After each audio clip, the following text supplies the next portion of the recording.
What happens when faith, history, and debate collide in the court of one of history's most powerful emperors?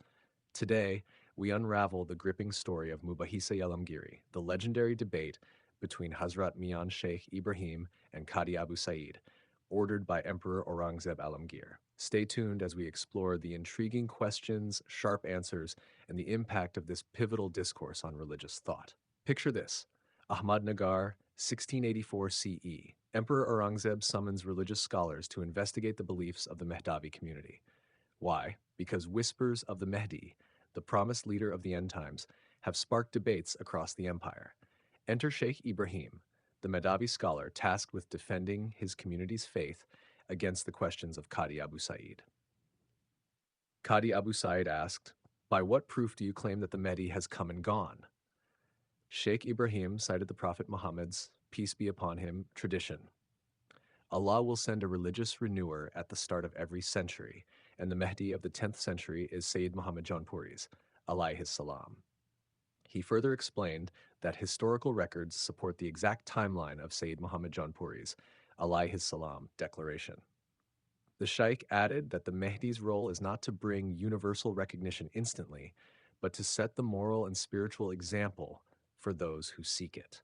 The Qadi challenged, "The Mehdi is supposed to fill the earth with justice, yet tyranny and division persist. How can you still make this claim?" Shaykh Ibrahim countered with Quranic verses like, "If your Lord had willed, he would have made humanity one community, but they will continue to differ." Quran 11, 118 to 119. He elaborated that the divine wisdom allows for differences among people as a test of faith and morality. Shaykh Ibrahim also pointed out that the Mehdi's mission is to establish justice within the limits of his community and followers, not to erase all global injustices, which is reserved for the Day of Judgment. The judge argued, "The Mehdi and Jesus are supposed to appear together. Why hasn't Jesus returned if your Mehdi has come and gone?" Shaykh Ibrahim pointed out traditions, citing, "How could my community ever perish with me at its beginning, Jesus at its end, and the Mehdi among its middle?" He clarified that these timelines are spiritual markers rather than simultaneous events. He also referenced Mullah Taftazani's interpretation that each figure's appearance serves distinct divine purposes at different times. The Qadi pressed, "The Mehdi is predicted to be born in Medina, yet your Mehdi was born in Hindustan. How do you explain this?" Shaykh Ibrahim explained that Medina in Arabic broadly means city, supported by Quranic references such as, "A man came running from the farthest part of the city," Quran 36:20. He emphasized that linguistic flexibility in Arabic supports understanding the birthplace prophecy as any significant city where divine guidance emerges. Furthermore, he highlighted hadith suggesting that the Mehdi's light would rise from the east, affirming Hindustan as a potential location. The judge queried, "The Mehdi must be from the descendants of Imam Hussein, radiallahu anhu, yet you claim he was from Hind. How does this align with established traditions?" Shaykh Ibrahim affirmed that Sayyid Muhammad Jaunpuri, Alaihis-Salam, was indeed a descendant of Imam Hussein, radiallahu, fulfilling the prophetic requirement, as stated in the hadith, "The Mehdi will be from my family, a descendant of Fatima." He elaborated that genealogical records within the Mehdavi community meticulously trace this lineage, leaving no room for doubt. The judge asked, "What claims did the man you follow as the Mehdi make, and who accepted them?" Shaykh Ibrahim answered, "The promised Mehdi, Alaihis-Salam, went to the Kaaba, to the house of Allah, and there he mounted the pulpit and clearly pronounced his claim to be the Mehdi, Alaihis-Salam. He recited this saying of the Prophet, 'Those who follow me are the believers, Mu'min.' After this pronouncement, the first man to pledge allegiance to him was Shah Nizam, Rahmatullah alayhi, the king of Jais, saying, 'I have believed and placed my trust in you.' After that, Qazi Alauddin Bidari, Rahmatullah alayhi, pledged allegiance by saying the same thing." Shaykh Ibrahim elaborated that these prominent figures, respected for their intellectual and spiritual standing, validated the Mehdi's claim. The Qadi questioned, "Your Mehdi's claim was accepted by only a few individuals. Can this limited support substantiate his status as the promised leader?"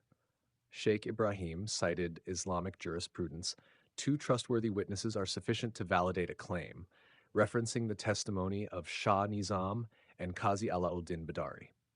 He added that these witnesses were both highly esteemed figures representing the intellectual and spiritual leadership of their regions, thus amplifying the credibility of their testimony. The judge insisted, the Mehdi is prophesied to conquer Constantinople by saying Allahu Akbar. Your Mehdi did not achieve this. How do you justify his claim? Shaykh Ibrahim explained that the prophecy's interpretation varies. Some scholars attribute this conquest to a different eschatological figure, not the Mehdi. He further argued that spiritual conquests such as spreading divine knowledge and reforming communities are equally significant and align with the Mehdi's mission. The Qadi argued, the Mehdi's followers must represent unity and strength, yet your community is small and scattered. How does this align with the prophetic descriptions?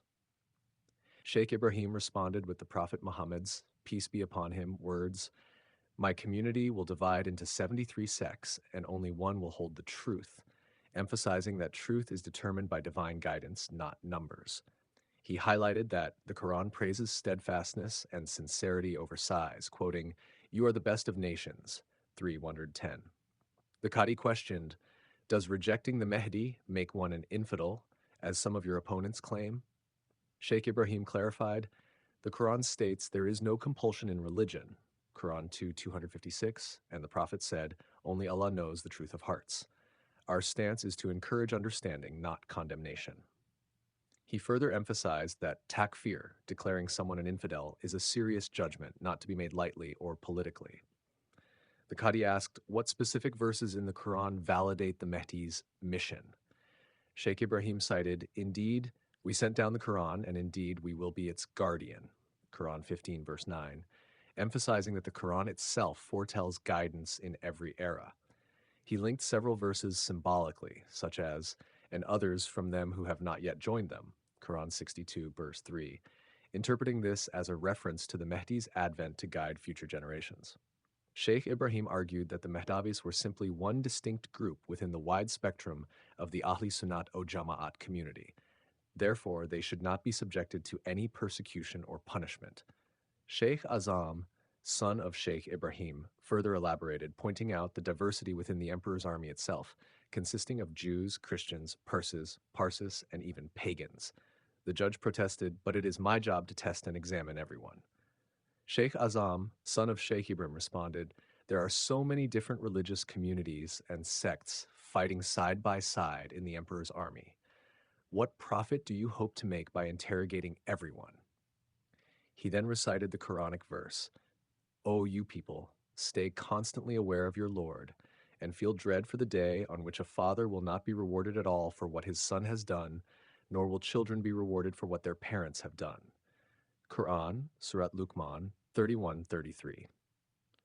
The judge acknowledged their adherence to Islamic principles, stating, you people really do act on the commandments of Allah and the Prophet, peace be upon him, in accord with the legal norms set down by Prophet Muhammad, peace be upon him.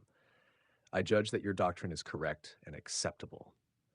The emperor, upon hearing the judge's findings, ordered the release of the Mehdavi followers, affirming their doctrinal compatibility with Sunni principles and stating, their doctrines are surely within the bounds of the Sunni community, that they declare the slogan that the Mehdi Alaihis-Salam had already come and gone does not make them liable to any punishment under the religious law.